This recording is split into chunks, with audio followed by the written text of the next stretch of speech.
Okay, I'd like you all to put your hands out straight in front of you like this. Yes, like a Lego man reaching for a hug. Now, do exactly what I do. Take one hand over the other. Turn your hands so your thumbs are painting down. Clasp your hands together. It's easier if you lift your hands a little bit, sir. And now just start to turn your hands. Turn your hands all the way until your thumbs are at the top. My name's Kieron. I'm a magician. Now, how many of you are thinking, how did he do that? A few of you, what you should really be thinking is, why did he do that? But more of that later. For now, I want to take you back to when you were a small child at Christmas. I want you to imagine waking up, maybe tucked up in bed on Christmas morning, and I want you to have that dawning realization that somewhere there's a stocking. Now, maybe it's at the end of your bed, maybe it's in another room, but I want you to imagine now rushing to pick up that stocking, looking at it, and feeling that feeling of wonder. Because, incredibly, last night it was empty, and now Santa's been, and it's full of presents. Now, I want you to take your imagination and take it even further back. Back to 1850, to French-occupied Algeria, to a small village square. So picture the scene. There's an array of stone buildings around you. It's hot, it's sandy. And in the middle of the square stands a powerful local chieftain. And opposite him is an impeccably dressed Frenchman. Both of them point guns at each other. The chieftain cocks his gun and fires, and the Frenchman jerks back. But instead of falling to the ground, he opens his mouth and reveals, caught between his teeth, a bullet. He takes his own gun, points it towards the wall, and fires. And impossibly, blood begins to ooze from the wall.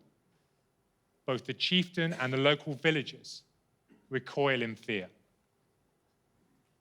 Now, both of these situations have more in common than you might think.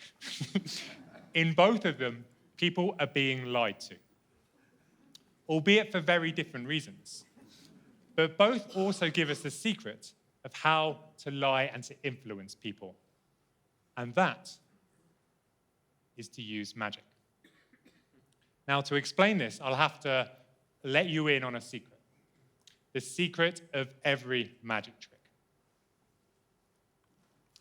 It's not quite what you think. The secret is to create an unwilling suspension of disbelief. Now, that's got nothing to do with the how and everything to do with the why. Specifically, the why I should believe you. Because if you know that, you have the secret to influence. Because the secret to influence is not about changing people's perception of what's happened. It's about changing their perception about why something has happened. Not what's happened, but what's caused it. And to show you what I mean, if I take a trick, if I take a coin. Now, if I make this coin disappear because I lose it, you'll be annoyed. Yeah, but if I don't know, click my fingers or sprinkle it with some magical wiffle dust, you can have the wiffle dust. Thanks. Nice.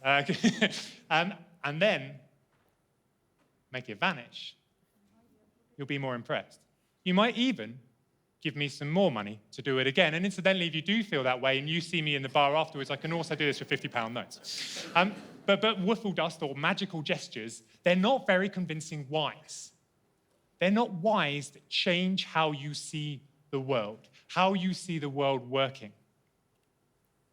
So a great magician will do the same trick, but they'll do one thing very differently, and that changes everything. The why they give you will change the way you see the world. And the really great magicians will change the way you see yourself. And if you know what they're using to change how you see the world, you will have the deepest insight into humanity. It will give you more power than money, oil, or data. That's why religious and philosophical texts are always the first ones to be banned in revolutions. They are full of these magical whys, and leaders know often it's not about changing what's happened, it's about changing people's perceptions about why things have happened. Now, I want to show you how this has worked in history. So we should start where all good magic begins, and where, incidentally, it began for me. And that, of course, is organized religion. I was working in South India, and I visited a local church. And I heard tales of St. Thomas the Apostle on his mission to India. So one hot summer's morning, St. Thomas approached a group of local Brahmins who were throwing water in the air as part of their morning adulation. And in perhaps what is the first ever game of religious top trumps, he asked them if their deity could suspend the water in the air. To which they replied no. To which he replied that if his deity could suspend the water in the air, they would have to accept that his deity was more powerful than theirs. But further than that, to swear allegiance to it.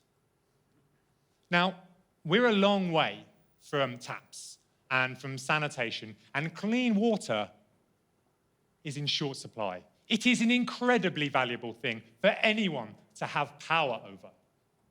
For Thomas to suspend that water, it is already an awesome trick. But he was better than that. He said God's power was why that was suspended in the air. And in doing so, he gave these guys a why that made them see the world differently. But he was even better than that. He said he was just a man, and God's power was working through him. And in doing so, he let them know that with faith, they may just be able to have this power themselves. Now, regardless of whether you believe that Thomas was powered by God or not, he converted them and many like him by giving them whys that led them into a different world. Let's move further. Let's move into the 19th century. Now, you've already seen the man behind many of these incredible illusions, Jean-Robert Houdin, the father of modern magic. A man so adept at changing people's beliefs that when the French faced an uprising in occupied Algeria from local chieftains who claimed supernatural powers, they didn't send an army, they sent a magician. But that's how good he was at taking the why they should believe him, because they believed in powers already at that time, and he changed it and gave them a why that led to a different purpose. So let's move forward still. Let's move into the 20th century. If you want to know who had the power in the 1920s and 1930s, pick up any magic book from the time, and it's full of things like living and dead tests, which aren't some kind of zombie exam. It's where a magician is able to, or a spiritualist, is able to pick from a random list of names who is alive or dead. Or slate tricks, where the magician or spiritualist would take some slates, some blank slates, and they would take these and leave them on one side with some chalk, in the hope that the spirits would come from the other side, possess the chalk, and give us a message from a dearly departed loved one. Now, you may think this macabre, but magicians were being paid good money to do this, and people believed them. People like Arthur Conan Doyle, creator of possibly history's most logical character, and you have to ask why. Now remember, we are post-World War I, right? The war to end all wars. Hundreds of thousands of people have died, which means that millions more are desperate to speak to their tragically departed loved ones. So the convincing why, the why I should believe you, becomes because I can speak to the other side. And if you believe me, maybe you can too. So let's move further forwards. Let's move into living memory. for most of us, this man, Uri Geller. Anyone remember Uri Geller? Yeah, good. Okay, so what's happening here is that if you may be forgiven for thinking that if you were born with a superpower, getting spoon bending seems a little unlucky. Yeah? But put next to this, it seems positively sane.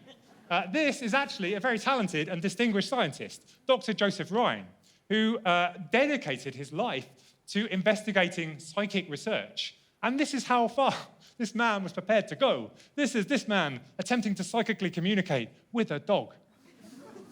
Now, I don't know about you, but if I could talk to a dog, I'm pretty sure all it would say to me would be, feed me, or I can lick my balls. I don't know. But this gives you an idea about what was happening, the context that was around when Uri Geller started performing. And then we are at the birth of modern neuropsychology. We have the beginning of this pervasive myth that we only use 10% of our brains, which is untrue. Now, seen through that lens, Uri Geller's performances take on something very deep and very profound. The why I should believe you becomes because of unexplored human potential. The point behind Uri's performances is not that he was bending spoons. The point is that if it's possible for one man, what are the implications for the rest of us? So let's move on. So in modern times, well, close to modern times, we are inundated with incredible discoveries, unprecedented level of discovery from social and cognitive psychology. We're learning about the concept of neuroplasticity and how our minds continue to be we're able to learn and also be susceptible to suggestion and influence. So what do we get? We get this man, the wonderful Darren Brown. Now, whether he is gambling his life on being able to predict where someone will put a bullet in the chamber of a gun in a game of Russian roulette, or convincing a group of high-flying executives to rob a bank, he's playing back to us what the promised potential of these discoveries in psychology and modern psychotherapy mean for us all and what we're all capable of. He's never claimed to have any supernatural powers. So the why I should believe you becomes because science is uncovering the mysteries of the human mind, and we can use it like any other machine. So, speaking of machines that don't work when you click them. Thank you. Good. Now, at this stage, we may be thinking, what are the other magical whys that magicians should be playing us back to us today? So, in a world where technology has become so complex it almost seems magical, I create mind-reading machines that help us understand those blurred lines between where power and control exists for the digital self and the analog self in today's world. But I'm not here to say that. I'm here today to tell you, all of you, I want you to walk out of here and think like magicians. I want you to be obsessively aware of the whys that underpin this world. Because if you notice them, they will tell you something very deep and profound about humanity. More than that, I want you to be aware that magical whys don't just exist out there. You create them. Be aware of the magical whys that you use. And if you want to take the long view about the world that will be created if people believe them. Very quickly, before I go, we should just see if the spirits have been. So I'll return back to the question at the beginning, which is that next time you see a magician, don't ask him why he did that. Don't ask him how he did that.